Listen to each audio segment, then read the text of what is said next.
دابەزینی نرخی نەوت و بنزین هەڵاوسانی ئەمریکایی بۆ دووەمینمان لەسەر یەک لەمانی هەشتەوە خاو کردوتەوە. بەڵام زۆربەی نرخەکانی دیکەی پەیوەست بە ئابووریەوە بەردەوام بەڵگەکانی زیاد کردووە کە هەڵاوسان وەک بارگرانیەکی قورس بۆ خێزانە ئەمریکیەکان دەمێنێتەوە.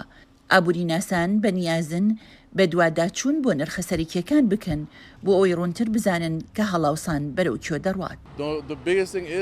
کرێی خانوو گرفتێکی گەورەیە لێرەدا. جاران کرێمان کەمتر بوو، ئێستا لە 800 یان زیاتر زیادی کردووە، لە 20% بەرز بۆتەوە، لە 600 بۆ 800 واتە $200 زیاترە. ئەو بەرزبوونەوەیکی لە ڕادەبەدەرە.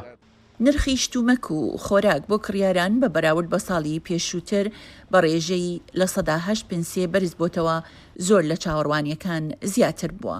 مەترسی تەنگەشەی ئابووری زیاتر کردووە.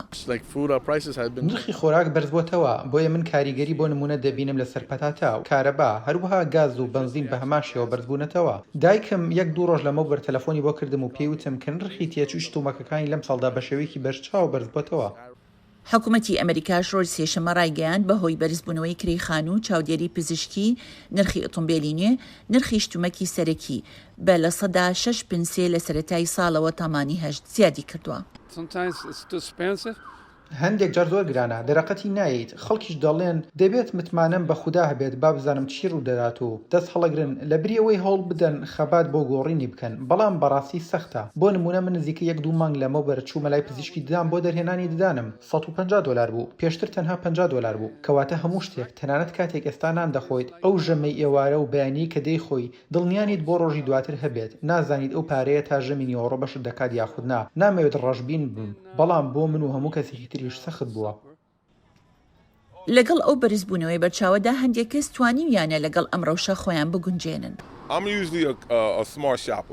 من بەگشتی کڕارێکی زیرەکەم، هەوڵ دەدەم لێرە و لەبێت لە چوارچێوەی بودجێ خۆمدا مەسرف بکەم. من هەرگیز ناچمە دەرەوەی تواناکانم، بۆیە باشم و هەڵاوسان لە ڕاستیدا بێزارم ناکات. تێدەگەم هەندێک کەس کاریگەریان لەسەرە، من یەکێک نیم لەوانە. من ئەوەی کە دەبێت بیکەم دەیکەم، بە ژیری بودجێ پارەکەم دەکەم.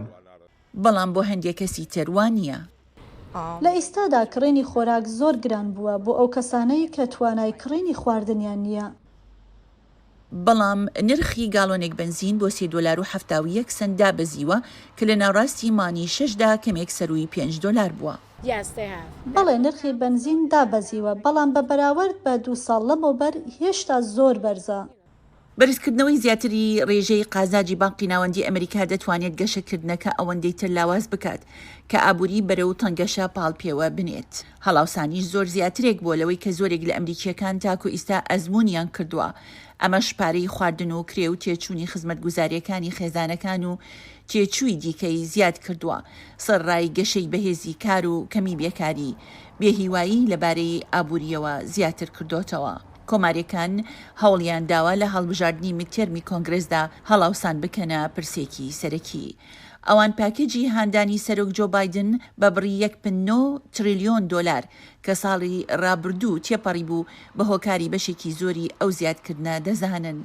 زۆرێک لە ئابووری ناسان بە گشتی هاوڕان، هەرچەندێک کە دەڵێن کە زیابوونی بەرچاوی موچە و داگیرکردنی ئۆکرانیا لەلایەن رووسیاوە هۆکاری سەرەکین بۆ ڕوودانی هەڵاوسان. شایان پاشا، دەنی ئەمریکا، واشنگتن.